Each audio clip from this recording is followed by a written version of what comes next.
H.J. Res. 111 is an affront to hardworking Americans across the country. Using the Congressional Review Act, this joint resolution repeals Consumer Financial Protection Bureau's final rule to curb forced arbitration clauses in contracts for consumer financial products.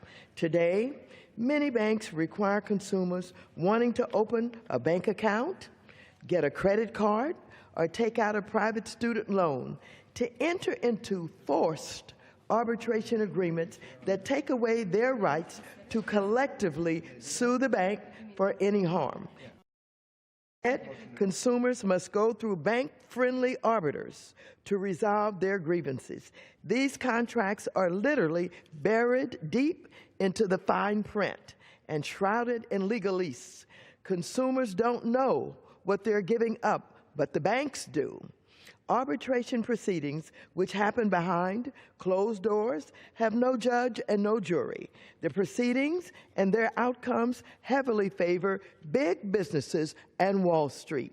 Studies have shown that forced arbitration favors big business and results in less compensation for American consumers who have been abused or defrauded if they receive any at all. Simply put, forced arbitration is an instrument that benefits large corporations and Wall Street banks, and it hurts consumers. For example, everybody remembers Wells Fargo. Wells Fargo continues to use forced arbitration to prevent consumers from working together to sue the bank for opening up millions of fraudulent accounts using their personal information. Just weeks ago, the Consumer Bureau used a critical rule to finally clamp down on forced arbitration clauses. The Consumer Bureau should be applauded for taking this step to help consumers by fully restoring their legal rights. Once again, the Consumer Bureau has acted to make our financial marketplaces fairer and transparent. As is their practice, the Consumer Bureau issued this rule after careful deliberation and exhaustive review.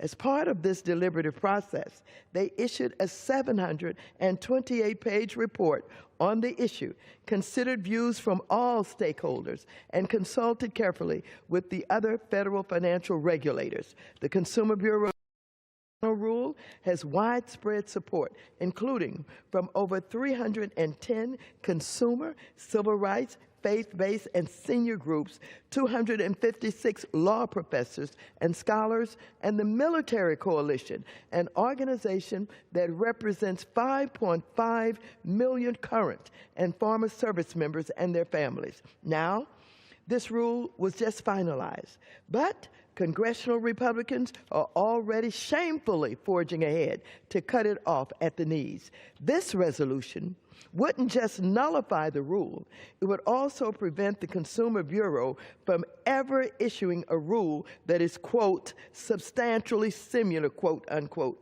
That means if Republicans pass this resolution into law, for the foreseeable future, consumers will be robbed of important legal rights and generally left at the mercy of industry-friendly arbiters. Let's be clear. There is absolutely no valid public policy rationale for repealing this rule. It is a part of a pattern from congressional Republicans of irrational hostility toward the Consumer Bureau and its work, and a callous disregard for the issues facing America's consumers. But just as they have with the Wrong Choice Act, Republicans are pushing an anti-consumer agenda that puts profits over people. Enough is enough. We must hold true to a fundamental principle of our democracy, that each of us has a right to trial if we so choose. The rule fully restores this right to American consumers by giving them a choice between arbitration or the free exercise of their Seventh Amendment right to a trial by jury through whatever means they choose.